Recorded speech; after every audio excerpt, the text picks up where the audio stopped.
In this video, I've done something a little bit stupid again.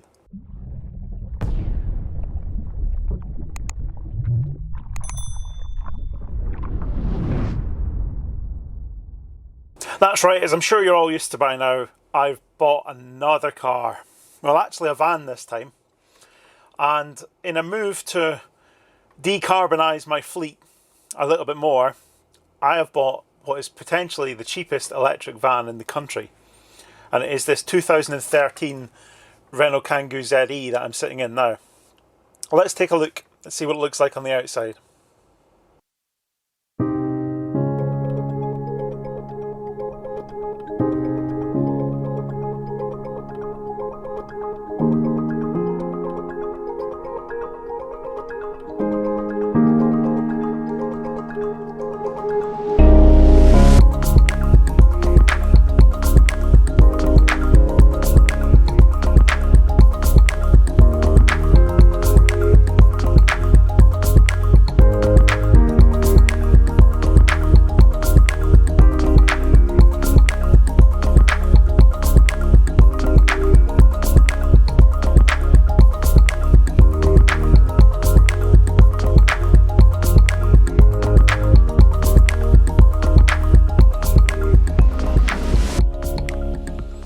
So as you'll see, it's actually reasonably clean and tidy.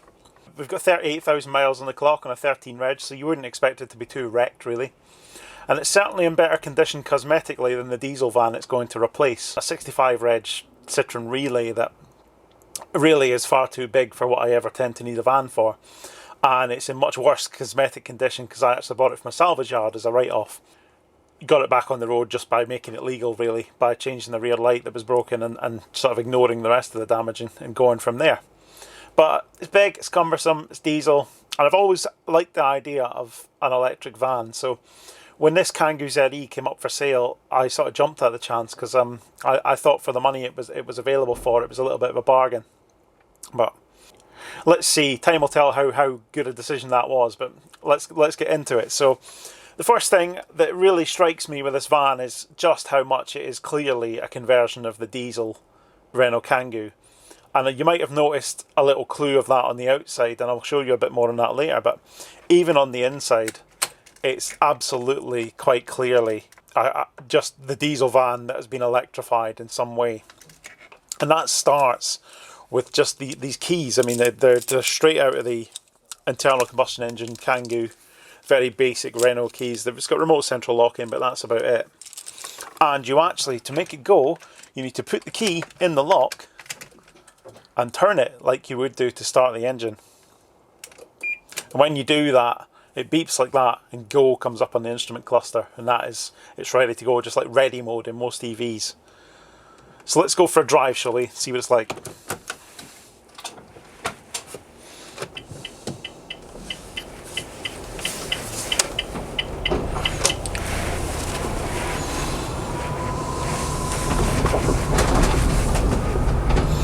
And I think straight away the first thing that absolutely strikes you is just how quiet it is. But I mean, I guess you can say that about any electric powered vehicle. And in fact, I posted a thread on Pistonheads asking for some advice about these Kangoo ZEs. You know, has anybody seen one? Has anybody owned one? What do you think of them? And the first response was, well, it's like a normal Renault Kangoo really. It's just a little bit quieter. And to be honest, I think they absolutely nailed it. That is exactly how I would describe this van. Is that it is exactly like a diesel Kangoo, but it's a lot quieter and it's not shaking itself to bits at idle. But granted, it's not the quietest thing in the world in here, but certainly if you had that little horrible 1.5 diesel lump under the bonnet, you'd know all about it. And I certainly think if you had a solid bulkhead, not this strange mesh one, it would be even quieter in here, which would be nice. But we do have the mesh split bulkhead in here, so you can see right out to the back, which is great for parking, for visibility, because we've got the back windows in this one too, which I'm led to believe they didn't all come with. You know, obviously a lot of small vans just have solid doors. This one's got the back windows, and I guess it's good for parking, but not great for security. And then it does mean you've got this mesh bulkhead as well. Although what is quite clever about this bulkhead is the passenger side actually opens up, so if you've got stuff that's too long for the really rather short load space, it can come all the way through. And in fact, there's actually a little bit of damage on the dash of this van, and I'll show you a picture of that now. And I'm guessing what's happened there is someone has had some, lengths of wood or something like that sticking all the way through and resting on the dash, and the sort of scratch on the dash is the result. Unless it's just dirt, it might come off, I'm not sure, but I suspect that someone's put something a bit too long in there and it's come all the way through.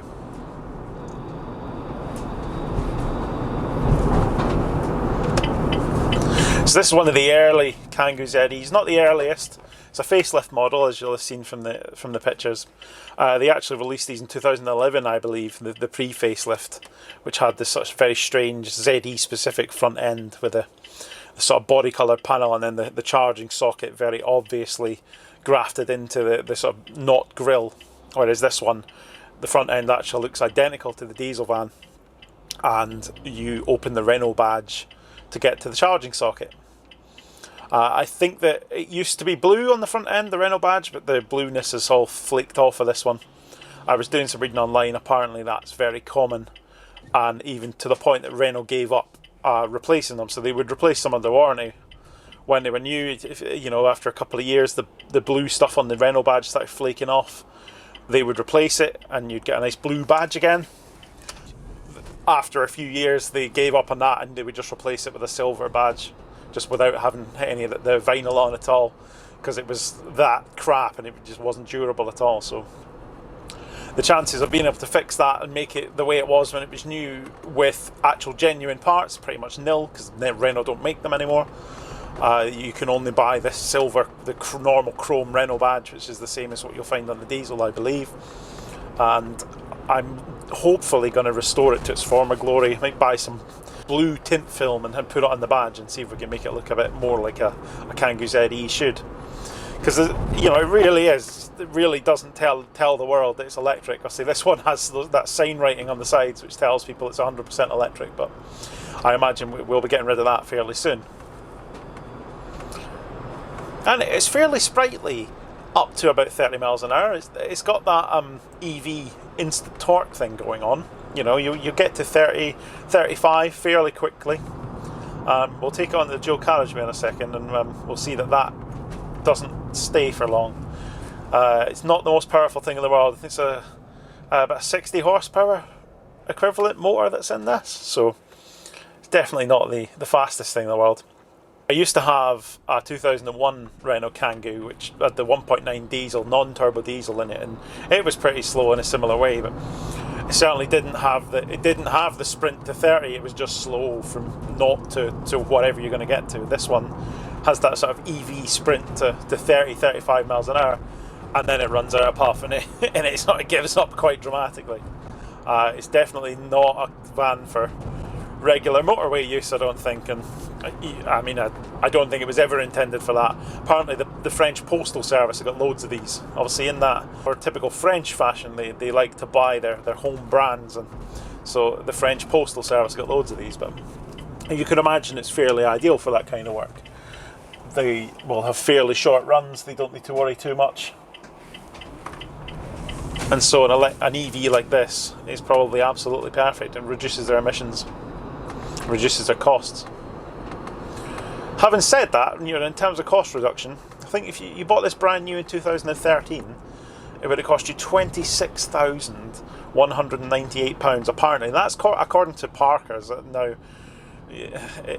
certainly if you've ever used their valuation tool, they're sometimes a bit full of shit, but I trust that their list price for this is fairly accurate. That is what was asked for at the time, and that seems like a staggering amount of money to me.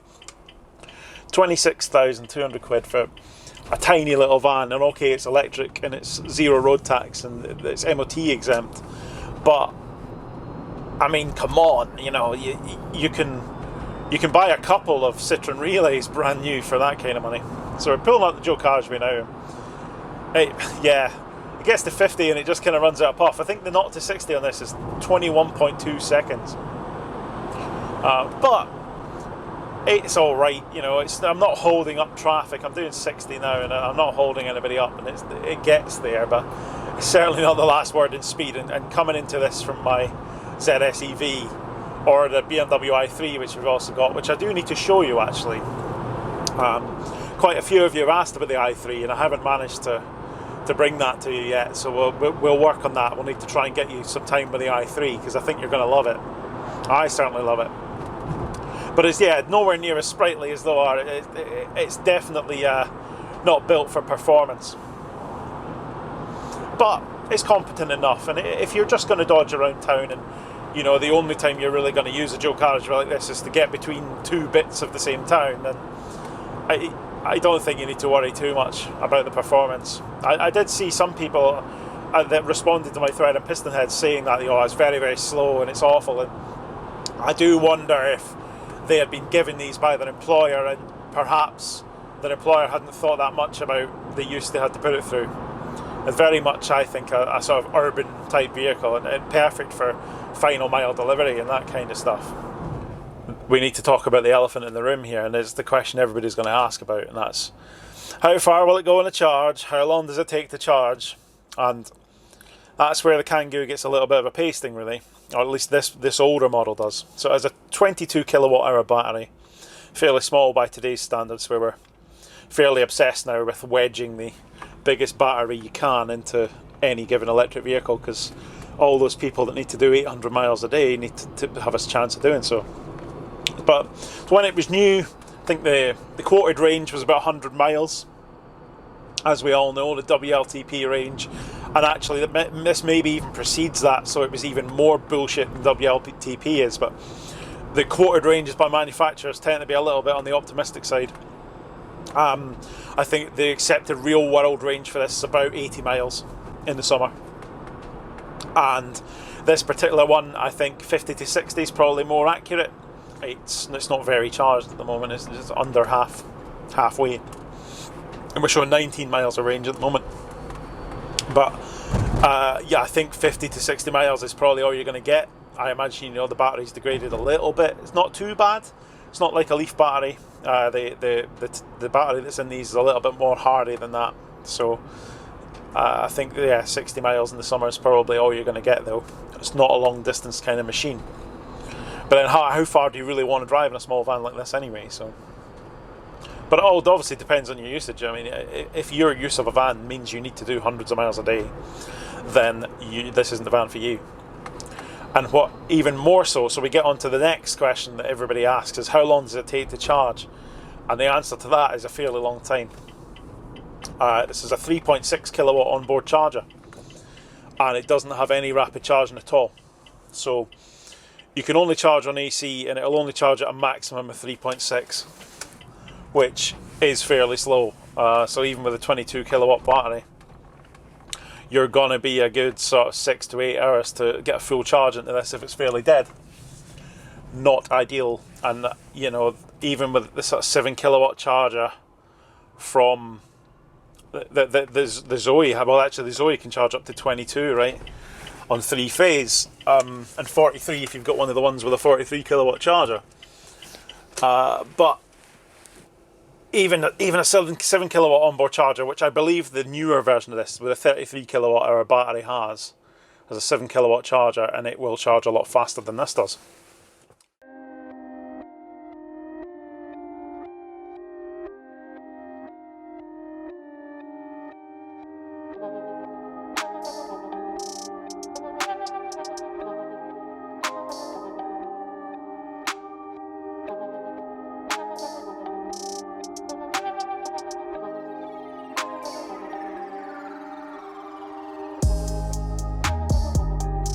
So we're plugged in and we're charging. I'm at a pod point at Tesco, one of the most commonly available free chargers. I'm going to do a video about that and how to charge your car for free at Tesco shortly. Let's keep an eye out for that, but right now it's very much more a functional thing. I just need to confirm the charge on the app. So that's all good. So yeah, we'll get some charge in it while I continue to tell you about how good or bad this van is. So what you're also probably interested in is, yes, I think this was the cheapest electric van in the country. So I paid £2,750 for this van, including VAT. Bought it from a VAT registered business, and my VAT registered business bought it, so I can reclaim the VAT. So just over £2,200 net. You will struggle to find one as cheap as that, I think. Some people's asking prices are a little bit optimistic. They seem to want somewhere in the region of £5 grand, £6 grand for one of these. I think that's pushing it a little bit. But who knows what the market dictates, right? But I do think some people are a little bit optimistic with the pricing. But I'm very happy with what I paid for this. And the next question you're going to ask is, what about the battery lease? And this is a battery lease model. In fact, all of these 22 kilowatt Kangoo ZEs were battery lease when they were new. I believe you can buy out the battery. In fact, I'm currently waiting for RCI to tell me about that. I've asked them whether it's possible to buy the battery out, and if it is, how much it costs. So I'm waiting for them to come back to me on that. I'm hoping that's going to happen fairly shortly. I don't know whether it'll be worth it or not. So on the lowest tier mileage on this one, it's £25 plus VAT per month for the battery lease, and for that you retain a battery warranty for the lifetime of the vehicle. So if the battery drops below a certain state of health, they will fix it and they'll restore it to at least that, if not or more. They won't replace the battery with a brand new one, contrary to popular belief. They will restore you to above the given state of health. I think with the Zoe it's 75%. I have a feeling it's a little bit lower for this Kangoo. I'm not 100% sure on that. And the battery lease also includes breakdown cover. So both if you suffer mechanical failure and if you run out of charge, you can get recovered. So that's quite a nice thing to have. Is that worth £25 a month? It's up to you. It's 300 quid a year. Yeah, it's not ideal, but it's not that bad either. I think on the Zoe and even it's even worse on the Fluence. The battery lease is much more than that. It's at least twice that, if not more. So it's quite cheap and cheerful on the Kangoo ZE. So I'm reasonably happy with that. And unless they quote me a really low number for buying it out, well, we'll stick with that for a bit, I think. It's going to be a fairly occasional use vehicle. It's not going to do loads of miles. So the lowest tier battery lease is perfectly suitable for me, I think, and the kind of use I'm going to put this van through. It has a few issues, nothing too major. We'll come on to that in a future video. I think I'll do a Hoovy's Garage style. This is everything that's wrong with the UK's cheapest van. It's got a couple of issues, some major, some minor, but nothing too bad. It starts, it drives. I'm fairly happy with it. It's got decent tyres on it. Seems to run okay. It has the running gear. Suspension seems good. Brakes are good. I'm fairly happy. I don't think there's anything that will stop it from going that's wrong with it, but it does have a couple of quite annoying issues. But all in all, I think it's fairly good. And I know you're going to tell me, well, that was still quite a lot of money for a van. You can buy a diesel Kangoo for £1,000, and yeah, you can. Probably not quite as new as this. I imagine you won't be far away price-wise for a 13-plate diesel Kangoo that's done 38,000 miles and no more, and is in this kind of condition. I don't know. I don't currently know. I haven't looked it up. But I can't imagine that will be £1,000 or £1,500 because van prices are quite strong at the moment. I think you'll be at least a couple of grand. Wouldn't surprise me if you were actually very similar in price. But there we are. And obviously the diesel van, it'll go a lot further between fill-ups and all that stuff. But if you're looking to decarbonise your life and go fully electric where you can, then a diesel van's not much use to you, is it? But time's going to tell, I think, just how reliable this thing's going to be. I'm sure that I've got my work cut out for me. I'm not planning on getting too involved with it, sort of mechanically or electrically, to the sort of issues that it has. I'll sort out the easier stuff, and we'll remove the sign writing and tidy it up, make it nice and clean and tidy. But apart from that, I'm certainly not going to go too mad with it. It doesn't stay cheap for very long if you spend too much money on it, right? But thankfully, it's a sort of running, driving project. It doesn't need anything urgently, and I like that. I don't need something else that's going to sit in bits for ages, so that's good. Let me know in the comments what you think. Would you definitely never go anywhere near it because it barely can move itself out of the way without running out of battery and all that stuff? Or do you actually quite like the idea of it?